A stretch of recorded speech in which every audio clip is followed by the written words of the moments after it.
Bonsoir et bienvenue à notre nouvelle émission de culture, d'actualité et de débat scientifique sur TV Invisible, Capsule Scientifique. Pour commencer cette série d'émissions, nous avons choisi un sujet chaud qui défraie la chronique depuis une bonne quinzaine d'années, les OGM.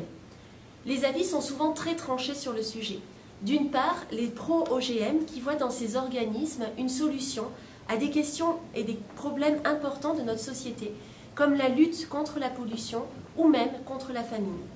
D'autre part, les anti-OGM, pour qui la manipulation génétique des êtres vivants est dangereuse, à la fois pour des questions éthiques, environnementales ou même économiques. Alors, faut-il être pour ou contre les OGM? Pour répondre à cette question difficile, nous avons invité ici sur notre plateau de télévision 8 experts. Donc, je vais vous les présenter. D'abord, M. Séguier, qui est chercheur agronome à l'Institut national de la recherche agronomique de Paris. Nous allons ensuite discuter avec M. Auger Chambonnet, qui est cultivateur d'OGM dans la région de Montréal. M. François Voué nous donnera son avis en tant qu'ingénieur agronome. Nous parlerons également avec M. Amin Sadou, qui nous vient directement d'Algérie et donc qui va nous parler de la problématique des OGM dans le cadre des pays en voie de développement. Madame Lara Tippenhauer va nous parler donc en tant que chercheuse en sciences environnementales à l'Université de Montréal. Madame Sandler-Tali est médecin et donc elle nous donnera un avis médical, disons, sur la problématique des OGM. Et enfin, Monsieur Dan Torchman, qui est juriste en droit environnemental, nous éclairera donc sur la question de la loi vis-à-vis des OGM. Alors d'abord, mesdames et messieurs, merci beaucoup d'avoir accepté notre invitation. Nous allons donc vous laisser un temps de débat et d'échange entre vous, puis ensuite nous ouvrirons la parole à notre public qui est venu ici nombreux pour poser des questions à nos experts.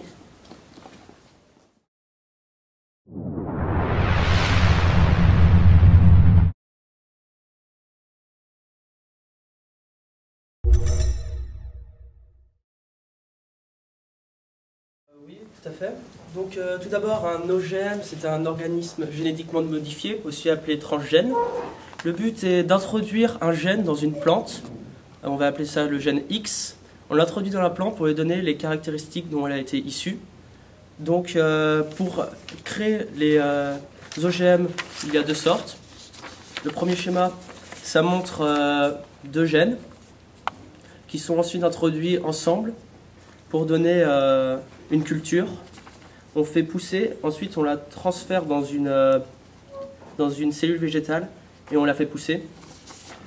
Ou la deuxième méthode, on introduit un gène autour d'une microbie en métal qu'on bombarde à grande vitesse sur une plante grâce à un canon à particules, ce qui introduit aléatoirement le gène.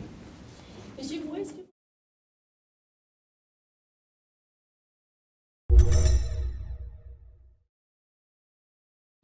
Il y a des gènes qui résistent aux pesticides.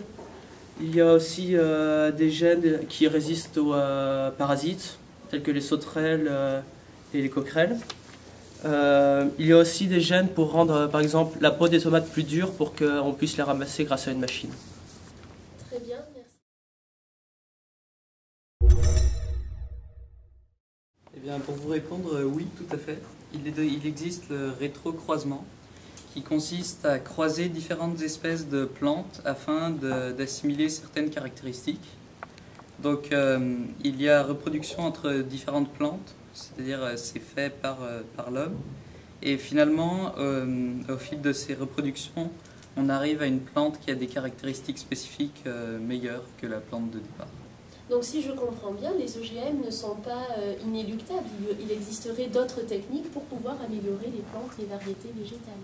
Oui, effectivement, mais ces techniques restent encore limitées et elles sont assez longues à mettre en place. C'est-à-dire que pour faire un rétrocroisement, il faut des années.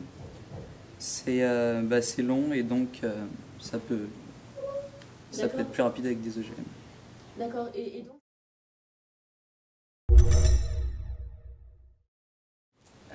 oui, il y a des grands risques pour les consommateurs. Par exemple,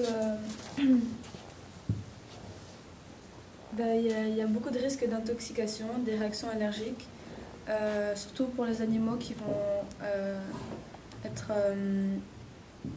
exposés aux OGM. ils vont développer... Non, je suis désolée, Ils risquent de développer des maladies ou des cancers ou ce genre de choses? Exactement. Par exemple, il y a eu la vache folle. Ça a été un des divers problèmes. Mais cette technique a été remplacée. Oui, vous voulez non aux OGM? Bon, aucune recherche aujourd'hui ne prouve encore si les OGM ont un risque sur l'environnement. Mais il y a quand même des recherches qui ont été faites. Mais des recherches qui ne peuvent pas être dites fiables à 100%.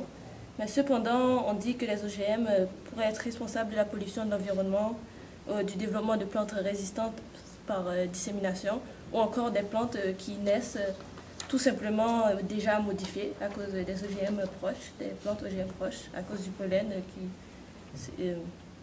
qui part dans des terrains non OGM.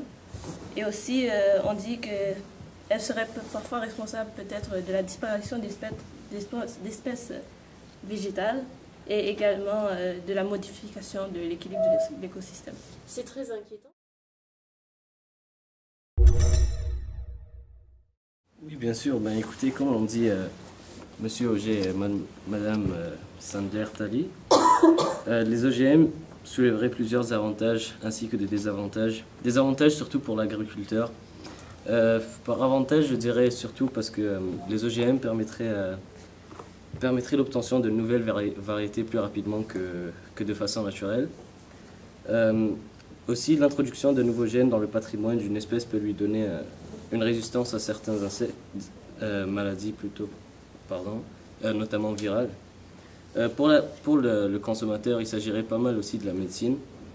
Tout d'abord, il y aurait des désavantages, comme l'a dit Madame Tali, au niveau de la santé, intoxication et tout cela.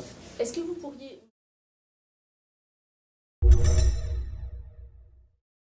Certains produits peuvent être étiquetés comme OGM, mais c'est au producteur de le mettre. Il n'est pas obligé, rien ne l'y contraint. Par exemple, en octobre 2001, il y a eu un projet de loi pour savoir si l'étiquetage devait être obligatoire, mais il a été rejeté par le Parlement.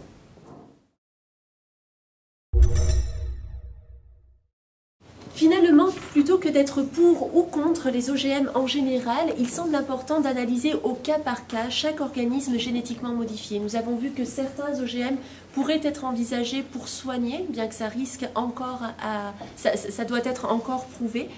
Il faudrait voir donc au cas par cas pour quel objectif l'OGM a été réalisé et s'il existe des solutions alternatives ou non, telles que celles qui nous ont été présentées par M. Séguier ce soir.